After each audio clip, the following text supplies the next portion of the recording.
Yo, yo, yo! What is up? Alright, we're Ka-Totpi. back. Mga We're Ka-Totpi, yes sir. Medyo Medyo, pasensyahan nyo na kami. Kasi dinouble episode na natin to, Papa Dens, kasi nagkasakit ako. Tapos at the same time, ikaw naman, nag-birthday ka naman, nag-birthday. Oo, pre. Tsaka yun nga, yung last week din kasi medyo though hindi naman ako nilagnat. Pero medyo under the weather. Masama rin. Kaya pasensya na sa mga Ka-Totpi natin, pero ayan, Oo nga pala. may pahabol pa. Meron pa. Oo nga pala, shout out nga pala kay Panji, pre. Kasi nag-PM pa sa akin, Uncle, asa na yung episode ganito nyo? Kasi yun laging nakikinig yun, pre. Updated shout yun. Kaya shout out sa'yo, Panji. Maraming salamat sa pagsuporta. Ano bang pag-uusapan natin ngayon? Siyempre, pre. Alam mo yung may mainit na ngayon, pre. Mukhang triggered ka agad, wala pang yung magsisimula. Pre. Kasi, kaya minsan ako nagbabasa ng mga comment section. Nakikita mo yung mga kabubuhan ng mga putang ina. Pero anyway, going back dun sa natin, moving forward dun sa topic natin yan. Ito si Trudis Liit. Putang ina. Viral to. Pakalanan nating Trudis Liit. Ito yung nagtrending na nagtitinda ng sampagita sa tapat ng isang sikat na mall dyan sa Ortigas. Parang ayon sa source, napatalsik daw yung gwardiya na nagpapali sa kanya. Pero bago natin talakayin yan, pre, yan si putang inang Trudis Liit, introhan muna natin to, sir, para masimulan na natin. Let's go! Let's go!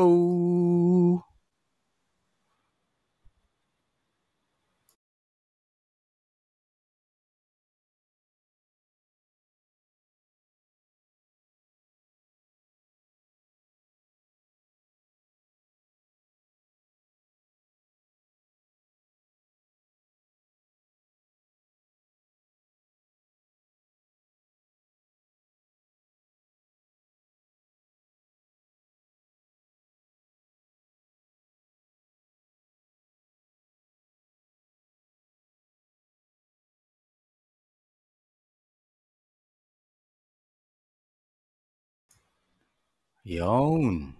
Right. So, again, bago kami magsimula, hindi mo pa kami nakikilala. Kami nga pala ang The Opinionated Titos Podcast, or for short, Totpi. So, ako nga pala, si Papa Dencho. Yung tito mong mas galit pa dun sa mga buha ka ng inang shit sa social media. At ako naman ang inyong boss Lots. Ang tito nyong medyo galit lang, pero baka ma-trigger kapag masyadong nakakabwisit, katulad ng mga keyboard warriors sa social media. So Papa din. So simulan na natin. So ito nga pala yon, yung binanggit nga pala ni Papa Denso, yung nagba-viral na Sampaguita Girl. Diba? So Sampaguita Girl siya, pero iniba namin, Trudis Liit naman do. Si Trudis Liit, literal, pre. Yes, sir. Mabanggit lang natin kasi 22 years old na pala tong estudyante na to. So maraming nag-circle na haka-haka. So yan, i-discuss namin ngayon kung ano yung mga napag-alaman namin. Sige, Papa din, simulan mo yung mga napag-alaman mo. Hindi, baka hindi nila napanood yung muna, simulan natin doon, pre. Sige. Merong ito yung kwento nito kasi, nagtitinda ng sampagita sa yun nga, sa isang malaking mall. Things more. Halong Ortigas. Shots fired na naman. Ngayon, syempre, pre, alam nyo na yun. Ba't ko dumating ng tapos pre, nagawa pang umiyak sa camera ang walang hiya. Yung basta yung parang simbahan doon basta yung mall na mauuna bago yun. So, natin baka kasi medyo naiinis din ako sa nila. Na parang meron silang parang protocol. Para sa kahit sa mall naman yata yun, pre, na dapat ang kasama sa responsibilidad ng mga guard paalisin yung mga vendors Doon sa ano. Kasi nagtitinda ng sampagita si ate girl. Si Trudy Sleet. Doon sa may hagdan ng entrance.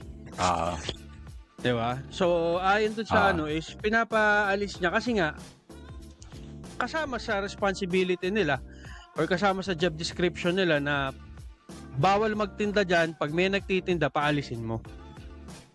Diba?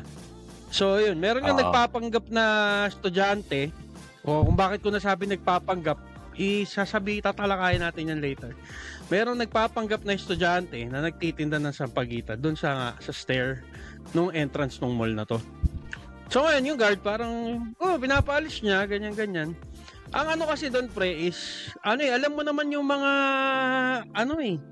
yung mga nagpo-post na ganyan sa social media, hindi naman nila pino-post lahat. Tapos ang nangyayari, nami-misinform yung mga tangang tao sa internet. Parang pinost lang niya yung ilang minute lang yung clip na pinost niya is nung parang may commotion na. Nung parang binapalis na nga na tapos may na again, hindi naman tayo sang-ayon sa pananakit physical kasi yung guard parang sinipa niya yung Tapos sinagahampas na siya nung sampagitan ng babae. Parang nagsimula daw to nung kinukuha yung sampagitan nung ni Trudy Sleet. Tapos sinatak niya. Tapos parang ang nangyari, parang natadyakan niya, whatever. Tapos hinampas ng sampagita, ganyan. Tapos ang nga nito pre, natanggal daw kasi sa hindi ko alam kung natanggal o baka natanggal. Pwede natanggal lang kasi siya dun sa mall, nilipat siya sa iba or totally nawalan siya ng trabaho. I'm not sure kung ano talagang nangyari.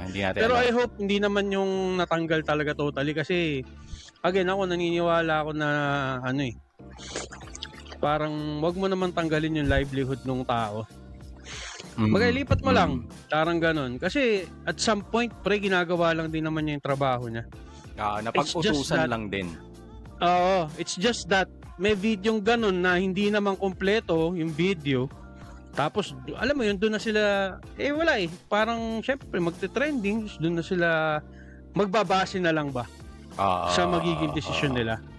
Not knowing na itong si Kuya Gart, ginagawa lang din naman yung trabaho niya. Tama. Diba? Yun lang naman sa akin. Ayun na nga kasi, may mga incomplete na detalye. So, ang nangyayari, parang he said, she said ang mga, di ba? Ang mga kaganapan, parang sabi nito, sabi na ganyan. Diba? Hindi natin alam kung ano yung totoo.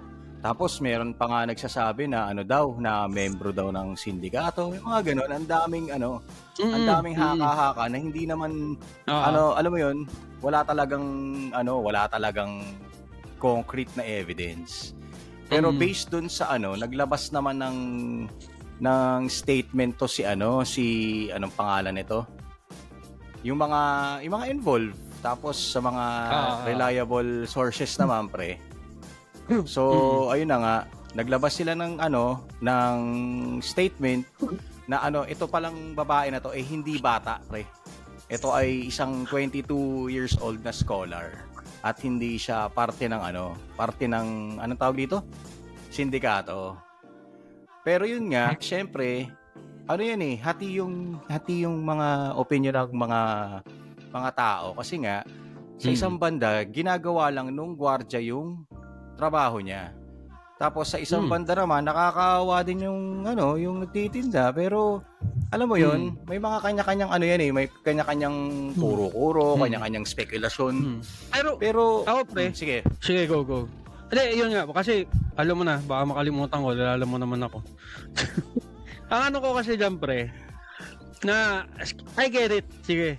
Hanap buhay ni Trudy Sleet yung pagtitinda. Walang masama doon, pre. Maraming nagtitinda sa sampagita. Pero ang kasi doon is, ko doon is, hindi ka naman pinipigilang magtinda ng gwardiya. It's just that sila, responsibility nila na to make sure na walang mag-vendor dito sa area na to. within this premises, walang vendor. Trabaho nila yon, paalisin. Ngayon, ikaw naman siguro na, ewan ko kung naiintindihan ba niya yung responsibilidad ng gwardiya doon sa trabaho niya, na hindi ka naman sinabihan siguro na bawal kang magtinda ng sampagita. Ang ano ko doon, sinasabi ko, bawal kang magtinda ng sampagita dito sa area na to. Pwede ka namang lumipat, pwede ka namang lumayo, pwede ka namang, tangin na pre, laging ang daming tao doon, pumwesto ka doon sa may overpass doon eh. Oo, yun, diba? Doon sa taas sa overpass na. Oo, diba? Pwede kang pumwesto doon. Kung ayaw mo umakyat ng hagdan, doon ka sa baba. Walang problema. Doon walang magbabawal sa'yo. So, ang ano ko doon is, yes, kawawa sila pareho, pero ang problema kasi is, yung si Trudy Slate na nagtitinda, hindi naman siya nawalan ng livelihood doon sa nangyari.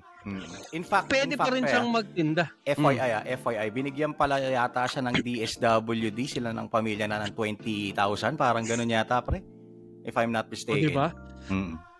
She actually gained from that video. Tapos yung security guard na putang ina. Kasi alam mo pre, ako alam nyo naman mga katotpi, yung breaking point ko sobrang iksi. Natitrigger ako. Okay lang yan. Ano doon pre, every one of us has their breaking point, has their boiling point kumbaga. Siguro napuno na lang din yung yung gwardiya na, again, mali yung ginawa niya na yung natadyakan o tinadyakan niya, hindi ko alam kung sinadya ba niya yun or baka Pero kasi umabot na sa ganung punto, tapos pumalag pa tong babae, imbis na umalis na lang siya. 'Di ba? Pinaghahampas pa niya yung guard ng tinda niya, na parang tas hindi naman na lumaban yung guard, ganyan. Ang ano ko doon, parang tangina, maging ano naman tayo, pre.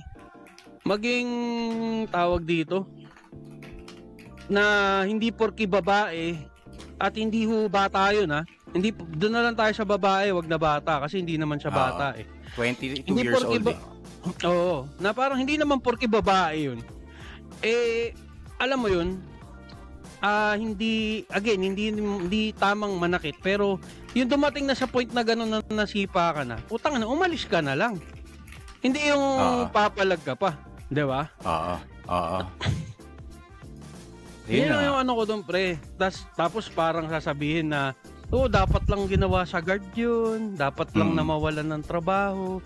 Putang ina nyo. Parang, alam mo yun, parang yung mga nagko-comment ng ganun parang putang na napaka-perfecto. Na parang hindi sila na-trigger, hindi sila na-inis, hindi sila nagalit sa buong buhay nila. Di ba? Hindi, kasi sa akin din, pre. Sabihin na natin, pre. Sabihin na natin, may pagkakamali din yung gwardiya kasi hindi niya in-exercise yung maximum tolerance sa mga kung patron man o kung ano man yun. So, hindi niya in-exercise. Sabihin na natin ganun. Pero sana naman hindi rin natin alam kung talagang natanggal. Pero sana naman hindi natanggal. Kasi, alam mo yun, kasi syempre siguro in the heat of the moment na rin yung hindi naman niya siguro sinasadyang saktan. Yung sino ba namang gustong manakit ng kapwa, di ba? Pero siguro para lang sa akin, pre, medyo naging harsh lang ba yung hatol sa kanya if ever nga na tinanggal siya sa trabaho. Na tinanggal. Tapos nirewardan pa yung babae for alam na natin mahirap. Paano naman yung guard? Sa tingin ba nila mayaman yung guard? Yun pa, isa pa pre. Mayaman ba yung guard para ma-afford niya ba na mawala ng trabaho? Dapat kinonsider din nila yun, na part na yun. Sige, parusahan, i-suspend or i-relocate siya.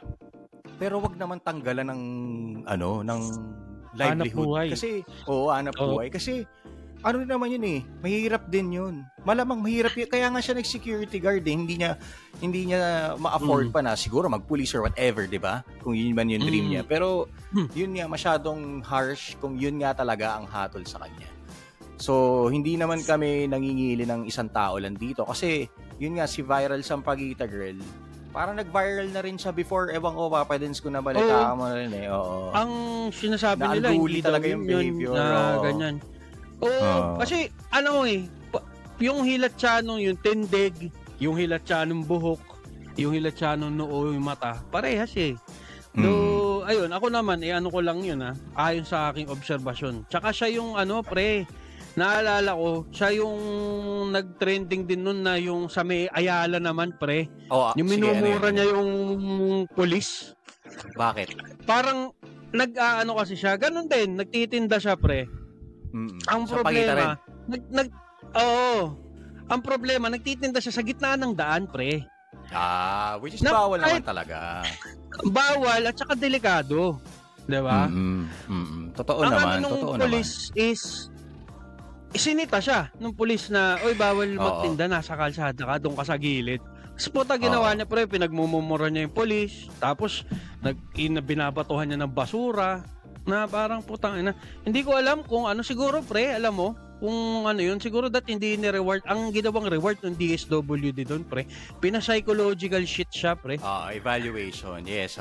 Kasi ang ano doon is, ako ang ano ko doon, putang ina, kung ni-rewardan ka pa sa ganong klase ng ugali mo, putang ina, parang ginajustify lang na, tinotolerate lang at since parang meron na siyang problema sa isip niya, pre. Anong mangyayari, pre? Diba? Ang mangyayari nun, puta, ang tingin niya sa ginagawa niyang ganun, nare-rewardan siya. Putang ina, tama itong ginagawa ko. May reward akong nakukuha eh. Or kung nagbabaliw-baliwan man siya, kasi pwede rin ganun, pre. Pwede. Tamang pag-iisip ako. Pero tangina, dahil nga nakakuha ako ng ganito, ganun na lang gagawin ko. Kumbaga, yun na yung gagawin mo, diskarte mo, 'di ba?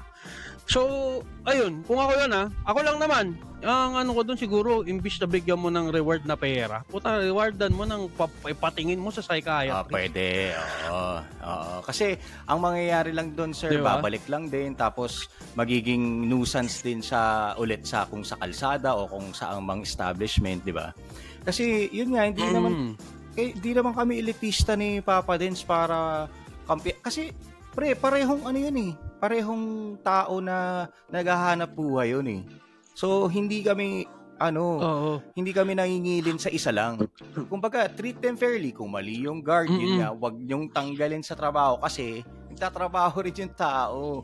Hindi naman mayaman yung tao. Ngayon, sa isang banda naman, doon kay isang Pagita girl, sige, binigyan natin ng dapat i-psychological evaluation din natin or si DSWD parang bigyan siya ng ultimatum, mama or papa ni itong si Sampaguita girl, dapat always tutukan niyo yung anak niyo. Nandun tayo na mahirap yung buhay, pero dapat tutukan niyo rin yung anak niyo. Kasi kapag halimbawa, yun nga, yung sinabi mo na isa pa niyang ginawa, kung masagasaan yan, pre, gobyerno na naman. Ayun pa. Diba? Lack of support na naman from the government.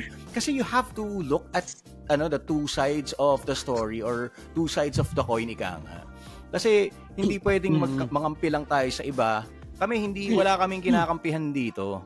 Ang sa amin lang, kung sino yung mas agrabyado, kawawa naman, treat them fairly din. Halimbawa, si guard, paulit-ulit na lang ako, pero yun nga, treat them fairly. Hindi lang para kasi lumalabas kasi, pre, ito lang naman kasi yung hinaing namin ni Papa Densito. Ang nangyayari kasi, isa lang yung natalo eh. Alam mo yun, walang kumbaga parang ang nangyari yung isa nanalo, yung isa talo, parang hindi naman yata fair based on dun sa mga evidence na present, di ba? So, ayun na nga. Pero sana nga lang talaga, hindi siya nawalan ng trabaho dahil kawawa din yung guard. Nandun na tayo. Nandun na tayo, mali siya. Hindi niya in-exercise yung maximum. Nandun na tayo. Lahat tayo nagkakamali. Ikaw, tangina yung iba nga, pre, na elitista dyan, puta, kung makapangdusta ng mga kapwa nila tangina, nagpa-public apology lang, okay na. Diba? Okay bakit na, diba? Pagdating sa mga may hirap, pre, bakit ganun? Bakit may kinikilingan, diba? So, yun yung point namin dito. Ano yan, Papa Des? Kaya? Alam mo yun, parang ang ano ko dun, kagaya sa sinasabi mo, pareha silang nasa pre. Kumbaga, pareha silang nasa bottom of the food chain. Kumbaga, at parehas din silang nagkulang sa eksena. Parehas silang may mali, actually. May mali. Pero, ang ano kasi doon, parehas silang may mali, pero yung isa, lumalabas, tama siya. Ayun, parang yun nga nangyari. Nirewardan yung bad behavior. Parang ganun. Diba? Ayo, so ewan ko sa gobyerno natin, pero Pero again, hindi yung ganyan hindi lang kasalanan ng isang tao yan, hindi lang kasalanan ng presidente yan. Maraming involved sa ganyan. Kaya kasi yung iba kasalanan na naman ni ganito, kasalanan na naman ni ganyan. Alam mo, nagsisisihan tayo, pre. Kailangan gumamit din minsan tayo ng critical thinking natin, no? Alam mo yun? Tapos wag kang mag-bias agad. Yun, exactly, pre. Yung mga taong gano'n na naninisi ng kung sino-sino, punta na, tapos pagka ganyan, bias naman mag-isip. Na parang, putang ina, it only shows na, putang ina, hindi ka talaga nag-iisip muna bago ka. Tsaka, yun daw kasi ko na, kumbaga, na ako, na hindi ako masyadong na-trigger dun sa video. Pero, yun nga, ugali ko kasing magbasa ng comment section. Ayan, sige, i-share mo kung ano mga nabasa mo. Himay-himay mo nga. Parang inaano nila, pre, na dapat, hindi daw, yun nga, sabi mo, hindi nag-exercise ng maximum tolerance yung guard. Dapat matanggalan ng trabaho yan kasi bata daw yung involved, ganyan-ganyan. Tapos, bata, tapos babae pa, ganyan-ganyan. Na parang ko lang din, putang ina, kagaya nung topic natin nung nakaraan. Gusto nyo ng equality sa gender, lalaki, babae, dapat hindi nyo na sinasabi na babae yan, hindi dapat saktan yan. Kasi doon pa lang, pre, 'di ba? Nagkakaroon na sila ng anong term doon, yung double standard ba?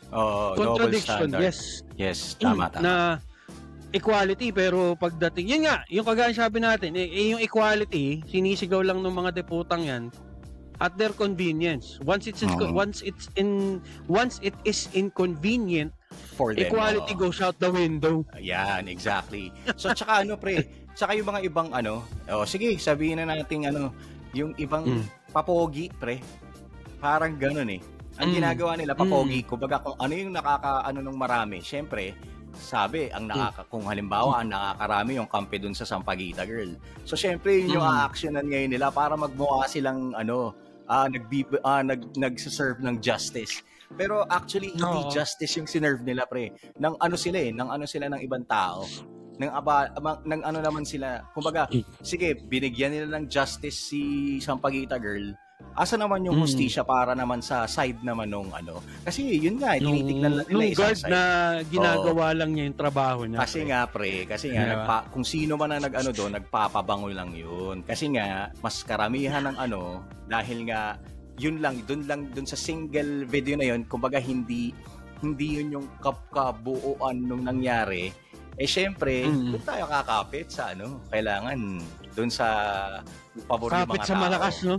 Oo. Diba? Kapit kung saan tutulong lang, halatang may interest din, di ba? Para mabango. Hindi dapat Tsaka yan, pre? Maraming hindi lang yun dun sa pulis na pinagbumumura niya. Meron pa yan yung may napanood ako yung kumakanta sa bus. Siya. So, ibig sabihin, kumbaga, yun talaga yung gawain niya. Di ba? Kumbaga, nagtitinda siya, nanghihingi siya ng limos. Na parang ang ko doon, pre, medyo alarming para sa akin na binigyan ng reward ng DSWD. Na parang, tangina, ano bang tawag dito? Imbis na solusyonan nyo yung root cause kung bakit gano'n ang niya, putang ina, alam mo yun, parang lang kumbaga, para siyang isang sirang bagay na tinatapalan mo lang ng tinatapalan. Pero on the inside, hindi naman talaga umaayos yung bagay na yun. Alam mo yun, parang let's say for example, ano bang pwede kong gawing halimbawa sa ganyan? Kunwari, pre, sira yung kama mo. Sira yung kutsyon ng kama mo. Masakit na sa likod yung, kunwari, old school yung kama mo, yung spring. Sira na, pre. Ngayon, natutusok ka na nung spring. Ngayon, siyempre, imbis na solusyonan mo yung root cause na either kung siguro wala ka pang pamalit na kama, ganyan-ganyan, maglalagay ka lang ng makapal na sapin or what. Pero at the end of the day, nandun pa rin yung sira nun. At pag nagigets mo ba? Yung wala akong maisip na medyo may hangover pa kasi. Pero yes, gets naman kita. Kasi parang ano yan, pre. Parang yan nga yung napanood ko na parang ang dating parang, ewan ko kung narinig mo na tong word na to, yung systemic poverty. Parang ganun daw yung ginagawa ng gobyerno. Kasi parang insiste daw ng systemic poverty. Parang ang ginagawa nila, mahirap talaga yung tao, tapos this savior is gonna save them, ganun. Parang hindi nangyayari na hinahayaan nila. Hindi nila talaga inaano yung root cause ng issue. Ang root cause kasi dyan, yun nga, parehong may mali. Tapos dapat, yun na nga, kasi nga kailangan nga magpabango. So, wala na tayong magagawa doon. Kaya, be smart na lang when you're voting. Be smart na lang para, alam mo yun, diba? Susunod, it's just gonna be a vicious cycle. It's just gonna be a vicious cycle. Ayun na nga. Nagiging political na tayo. Ayoko. Pero, ayoko. Medyo iniiwasan namin ni Boss Lots yung topic na yan. Iniiwasan. Kasi wala namang mananalo dyan eh. Alam mo yun? Diba? Sabi nga nila, pre. Sa pula sa puti. Golden rule nga, di ba, sa inuman, pre. Pag-usapan nyo na anything under the sun, wag lang kayong mag-uusap ng tungkol sa politika at relihiyon. Kasi, pre, ang mga kaibigan nagiging magkaaway at nagpapatayan. Di ba? Kung as much as possible. Kasi, tawag doon, lahat tayo may sari-sariling paniniwala, lahat tayo may sari-sariling Kumbaga, kasi ang nangyayari minsan, pre, alam mo yun, imbis na irespeto mo yung opinion ng kaibigan mo, or yun nga, let's say, inuman setting, imbis na irespeto mo yung opinion ng kainuman mo, lagi, you will try to prove you right. You're trying to appear that you are the correct one, parang ganun. Diba? Oo, parang ganun. You are in the right. Where in fact, wala namang tama sa inyo. It's just that may kanya-kanya lang talaga kayong opinion at pinaniniwalaan. Tama. Ganun lang yun. So parang ang dyan, again, kung wag nyo na lang pag-usapan sa inuman, yung mga ganyan. Ito na nga, Papa Dense, bago tayo maging tuloy-tuloy na political pa, abangan na lang nila ang susunod na episode natin para, kaya mag-backtrack kayo. Panoorin yung mga viral topics namin. Yung mga video namin na yan. Panoorin nyo naman para everybody happy. Pero again, today, dahil nga may utang tayo sa mga katote natin. Pasensya na kayo. At kami tao lang din. Nagkakasakit. At ayun. Pero yun, babawi naman kami kasi again, back to back episode tayo today. Tsaka, huwag kayo mag-alala mga katotpi, medyo nililin towards namin dun sa mga topics na interested, or interesting rather, sa mga natin. So, ayun, again, maraming salamat pa rin sa mga nagsusuporta sa amin.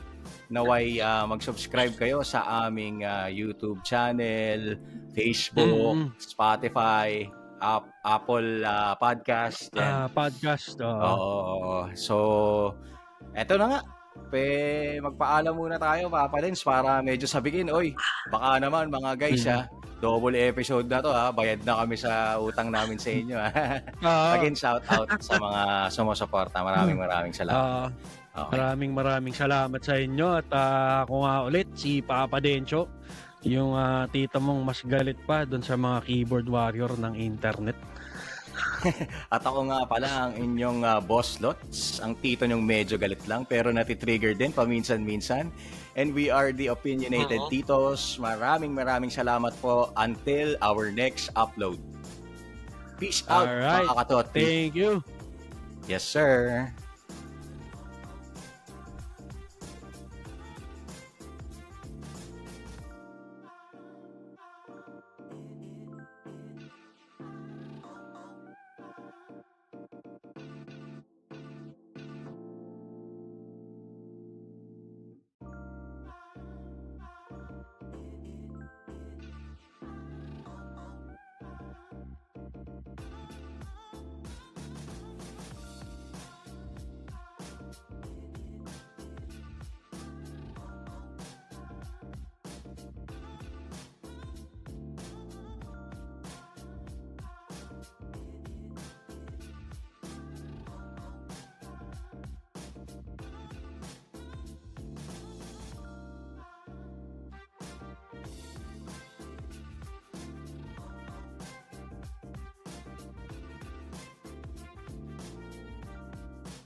The Opinionated Tito's podcast is proudly sponsored by Riverside FM.